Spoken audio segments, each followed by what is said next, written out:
Halo teman-teman, apa kabar? Welcome back to my channel. Di video kali ini kita akan melanjutkan tutorial mengenai MySQL Workbench ya. Video kali ini merupakan episode yang kedua dari rangkaian playlist mengenai MySQL Workbench ya. Video kali ini kita akan membahas bagaimana cara membuat database baru dan membuat tabel baru menggunakan MySQL Workbench ya. Nah, untuk pembuatan database baru dan tabel baru kita akan fokus ke bagian yang tab pertama ini ya, yang manajemen database. Kalau untuk yang skema nanti kita akan bahas sendiri di video lainnya. Oke, kita masuk ke manajemen database-nya. Teman-teman klik koneksi yang kemarin sempat kita buat. Masukkan lagi passwordnya, tekan enter. Nah, kemudian teman-teman akan masuk ke halaman manajemen database. Nah, kita akan membuat database baru. Cara untuk membuat database, teman-teman bisa klik pada bagian navigator ini, klik kanan. Kemudian di sini ada create schema ya. Tinggal teman-teman pilih yang ini, atau teman-teman bisa juga menggunakan sini ya, toolbar yang atas ini. Tuh, klik ini juga sama, akan kebuat skema baru. Teman-teman tinggal ganti ini nama database-nya apa.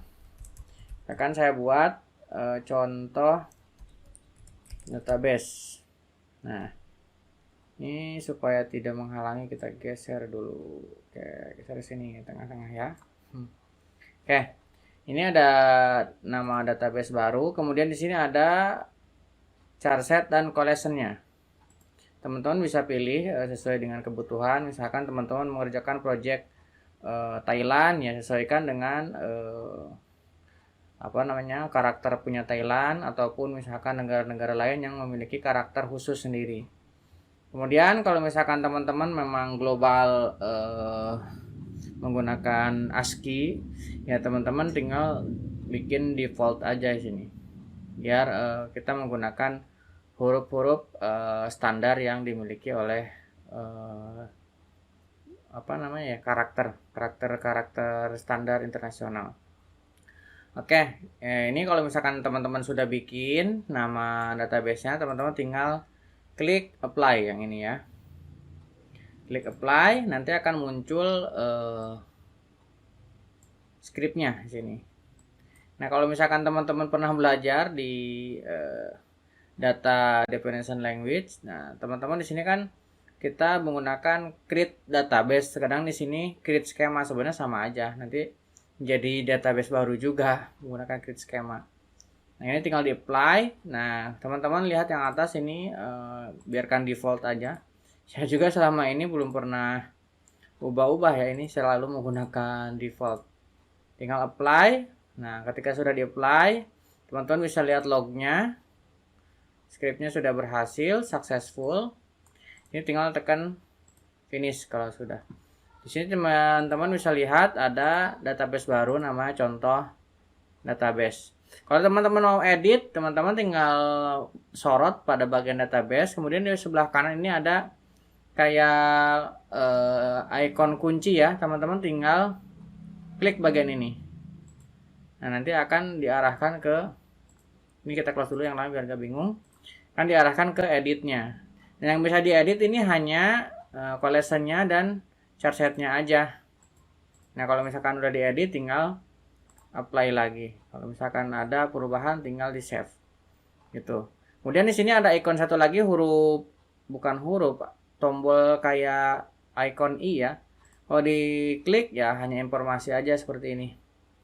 Jadi info, kemudian tabelnya apa aja, kolomnya apa, indeksnya apa, triggernya, viewnya. Kalau teman-teman sudah isi, nanti di sini akan muncul. Contohnya ini ya, yang latihan. Ini kita close dulu. Yang latihan ini sudah ada kan? Nah, kita coba lihat infonya. Nah, kalau kita lihat ini tabelnya udah ada tuh. Kolomnya juga semua kolom akan dimunculkan, indeksnya juga akan dimunculkan, triggernya, view-nya juga, SP-nya, functionnya, kemudian event di sini schedule task ya. task schedulernya. Ini yang sudah pernah kita bahas di video-video sebelumnya ya. Tuh, kemudian teman-teman juga bisa klik kanan. Di sini ada spasial data. Ini kalau misalkan punya file spasial. Ini set default schema kalau teman-teman mau jadikan sebagai default ketika kita melakukan query, maka mengarah ke database itu. Ini misalkan set default schema. Nah, nanti ketika kita query maka show table seperti ini. Ketika kita jalankan maka dia akan mengarah ke database yang sudah kita jadikan default ya. Kemudian di sini ada skema inspector. Ini hampir sama dengan yang tadi ya. Kemudian di sini ada tabel data import wizard kalau misalkan mau import table. Kemudian ini ada create skema baru lagi. Kemudian ada alter skema sama dengan yang tadi. Drop skema ini kalau mau dihapus. Kemudian ada search table kalau misalkan mau nyari table. Kemudian ini ada refresh all. Nah, kemudian sekarang kita akan membuat satu tabel baru ya. Untuk membuat tabel baru, teman-teman tinggal klik kanan di bagian table. Di sini ada create table. Nah, yang lain-lainnya kalau teman-teman mau wizard ya, udah punya tabelnya, tinggal di import ke database ini. Ini contohnya kita membuat tabel baru, create table.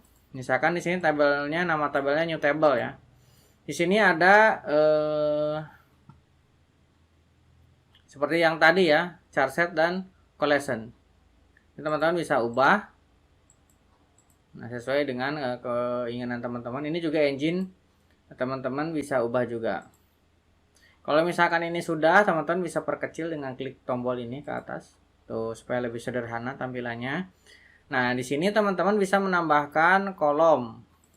Nah, di sini ada row pertama, teman-teman tinggal double klik pada row pertama atau mungkin di bawah sini juga boleh. Nah, double klik. Nah, nanti ketika di double klik akan muncul nama kolomnya. Kita ganti menjadi ID misalkan.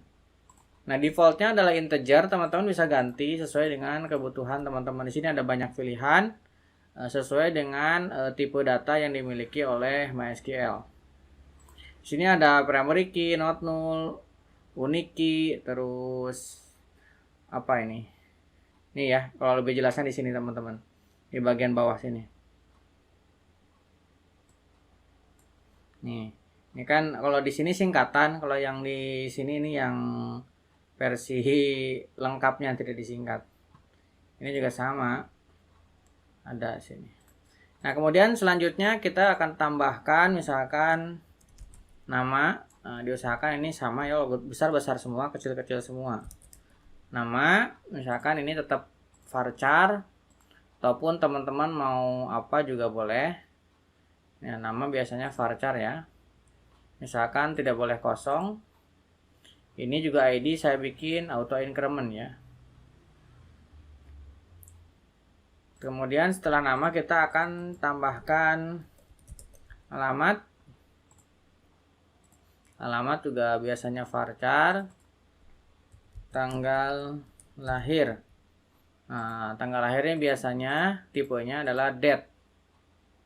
Jadi teman-teman tinggal pilih yang date. Nah, ini sudah terpilih, sudah terbentuk kolom-kolomnya. Nah, teman-teman bisa lihat di bagian bawah ini ada tab index. Nah, kalau misalkan teman-teman mau menambahkan indeksnya. Nah, karena tadi kita sudah bikin primary key, maka sudah otomatis dibuatkan satu indeks primary key di sini. Seperti yang pernah kita bahas sebelumnya terkait dengan indeks ya. Jadi ketika kita bikin primary key, maka akan otomatis dibuatkan indeks. Lebih jelasnya teman-teman bisa cek di channel ini pembahasan mengenai indeks. Yang lain-lainnya sama pembahasannya. Sudah pernah kita bahas tipenya B-tree dan lain-lainnya. Kemudian foreign key kalau misalkan nanti teman-teman membuat relasi dengan tabel lainnya. Di sini tinggal kita ambil kemudian berelasi dengan tabel apa. Di sini ada trigger. Kalau misalkan teman-teman mau bikin trigger, ada before insert. Ini juga sama, sudah pernah kita bahas sebelumnya. Cuman di sini akan lebih mudah karena bentuknya GUI ya, kayak gini. Nah, kemudian ada partitioning kalau misalkan mau dipartisi. Nah, untuk yang option ini saya belum pernah pakai juga nih. Mungkin teman-teman nanti yang sudah pernah pakai silahkan tuliskan di kolom komentar ya. Nah, kalau sudah kita kembali yang kolom, teman-teman tinggal klik apply yang ini ya. Klik apply dan nanti ada scriptnya ini. Nah, yang algoritmanya kita bikin default aja. Klik apply sini. Finish. Nah, maka ketika kita sudah apply nanti akan langsung terbentuk table di sini. Nah, di bagian table sama dengan yang tadi ya. Ini ada 3 tombol. Ada info, ada edit, kemudian ada view data ini. Info, kalau kita klik isinya ya info, hampir mirip dengan tadi. Kolomnya apa aja, indeksnya apa di sini kan. Triggernya apa, foreign key-nya, partition, grand, DDL-nya. Nah, ini kalau misalkan teman-teman mau melihat infonya ya. Nah, kemudian teman-teman juga bisa edit. Ini yang tombol yang kedua nih. Tinggal diklik. Sama, ini masuk ke halaman yang tadi. Bisa ngedit tabelnya, ngedit kolomnya, dan lain-lain ini. Bahkan indeks, foreign key, trigger bisa diedit dari sini. Oke, kemudian yang ketiga ini ada view data. Kalau teman-teman klik ini, maka dia akan menampilkan data yang dimiliki oleh tabel itu. Dengan cara seperti ini. Ini ada limitnya 1000 row yang atas ya. Jadi dia akan menampilkan kalau jumlahnya di atas 1000, maka yang tampil hanya akan 1000 aja. Karena di sini pakai limit 1000. Oke. Ini kita close. Nah, kemudian untuk yang lain-lain, kolom, indeks, informasi yang sama dengan yang pernah dibahas sebelumnya. Kalau teman-teman klik kanan di bagian table, ini juga ada perintah atau pilihan yang sama. Jadi untuk menampilkan tabel inspector sama mirip dengan yang tadi, ketika kita info, copy ini kalau misalkan kita mau copy. Kemudian kalau misalkan kita mau export dengan wizard, kemudian bisa import juga.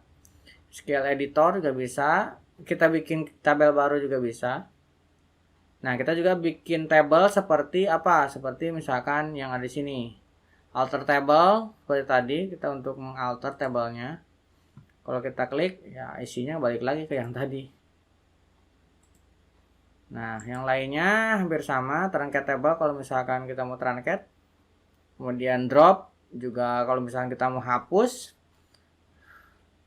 Tabel maintenance, kalau kita mau maintenance tabelnya. Oke, kira-kira seperti itu di tutorial kali ini.